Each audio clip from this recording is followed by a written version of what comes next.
अस्सलाम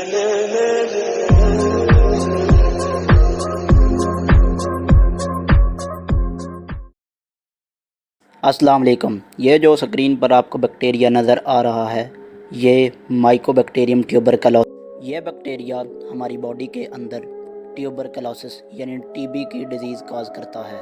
और ये भी बताता चलूँ कि दुनिया में हर 3 शख्स में से एक शख्स टीबी का शिकार है और हर साल लाखों लोग इस टीबी की वजह से मर जाते हैं।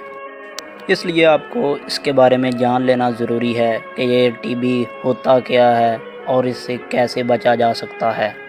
जैसा कि मैंने आपको पहले भी बताया कि एक बैक्टीरियम जिसका नाम माइकोबैक्टीरियम है और ये टीबी काज करता है। और जब टीबी से इन्फेक्टेड पर्सन किसी से बातचीत करता है, हंसता है या खांसता है तो उसके मुंह से ये छोटे छोटे ड्रॉपलेट्स की शक्ल में निकलता है। और जब सामने वाला कोई हेल्दी पर्सन इन्हेलेशन करता है तो ये उस इन्हेलेशन के ज़रिए उसके लंग्स तक जा पहुंचता है और इस तरह से माइकोबैक्टीरियम एक शख्स की बॉडी से दूसरे शख्स की बॉडी में चला जाता है।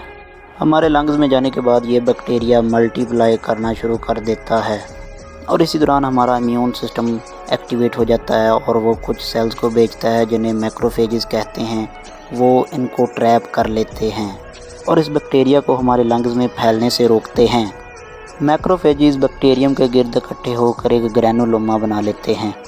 ज़्यादातर केसेस में बैक्टीरिया से हमारी बॉडी को बचाने के लिए ये इम्यून रिस्पॉन्स काफ़ी होता है और फिर थ्रू आउट लाइफ ये बैक्टीरिया हमारी बॉडी में इसी तरह पड़ा रहता है और जिसे हम डोरमेंट स्टेज भी कहते हैं और इससे हमारी बॉडी में कोई नुकसान नहीं होता और इस कंडीशन को हम लेटेंट टीबी और इनएक्टिव टीबी भी कहते हैं। और अब कुछ पेशेंट का मेडिकल कंडीशन की वजह से इम्यून सिस्टम वीकेंड हो गया हो, जैसा कि डायबिटीज़, माल न्यूट्रिशन और HIV वगैरह, और इस कंडीशन में हमारे इम्यून सेल्स वीक हो जाते हैं और वो बैक्टीरिया को कंट्रोल नहीं कर पाते और फिर बैक्टीरिया डोरमेंट स्टेज से लेटेंट एक्टिव स्टेज में आ जाता है और फर्दर डिवाइड करने लग जाता है। और इस दौरान भी हमारा इम्यून सिस्टम उसे किल करने की पूरी कोशिश कर रहा होता है, तो इसके दौरान ही हमारे लंग सेल्स भी डाई होना शुरू हो जाते हैं और जगह जगह ट्यूबरकल्स बन जाते हैं और हमारे लंग्स प्रॉपर वर्क नहीं कर पाते और इस कंडीशन को एक्टिव टीबी कहा जाता है। लेटेंट टीबी से एक्टिव टीबी में जाने के चांसेस 5% से 10% तक होते हैं और ये टीबी हमारे लंग्स को डैमेज करती है, इसलिए इसे पल्मोनरी टीबी भी कहा जाता है।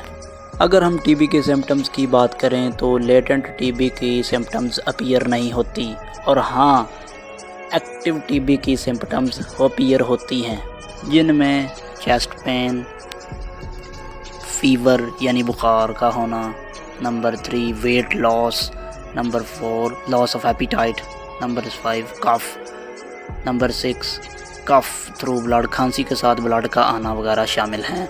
अगर हम टीबी के ट्रीटमेंट की बात करें तो टीबी एंटीबायोटिक के साथ ट्रीट किया जा सकता है। पेशेंट को कुछ लॉन्ग टाइम के लिए एंटीबायोटिक लेनी पड़ती है और ये टाइम ड्यूरेशन 6 से 9 मंथ तक हो सकता है। होप सो आज की वीडियो में आपको कुछ नया जानने को मिला होगा। शुक्रिया। अल्लाह हाफिज़।